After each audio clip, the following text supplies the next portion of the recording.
ভজনিতাই গৌর রাধেশ্যাম জপ হরে কৃষ্ণ হরে রাম।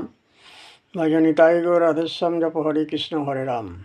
হে ভক্তগণ, হে সখাগণ, হে মানবগণ, আপনাদের সামনে একটু যে কথা বলছি শুনুন। আজকে বর্ণনা করব একটু ভীষ্ম চরিত্র, মহাভারতের ভীষ্ম চরিত্র। মহাভারতের ভীষ্মদেব এক অতি মহান চরিত্র বলতে পারা যায়। তার নাম হচ্ছে ভীষ্মদেব, অর্থাৎ যিনি ছিলেন দেবব্রত, রাজা শান্তনু এবং গঙ্গা দেবীর পুত্র। ভীষণ কঠিন প্রতিজ্ঞা তিনি রেখেছিলেন, যার জন্য তার নাম হয়েছিল ভীষ্মদেব। আসল নাম হচ্ছে তো। মহাভারতের যুদ্ধে তিনি এক প্রধান ভূমিকা অবলম্বন করেছিলেন।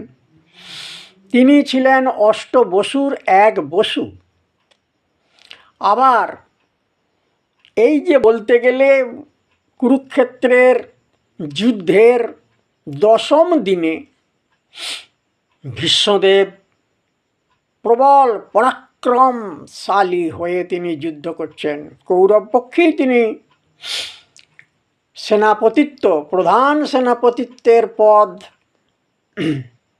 গ্রহণ করেছিলেন বটে, কিন্তু তিনি কৌরব এবং পাণ্ডব পক্ষকে সমানভাবে স্নেহ এবং ভালোবাসা এগুলো তিনি দেখাতেন।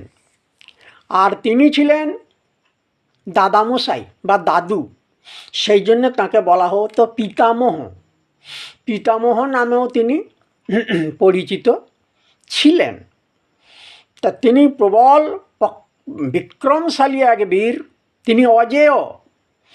তিনি পরশুরামের কাছ থেকে অস্ত্রবিদ্যা লাভ করেছিলেন।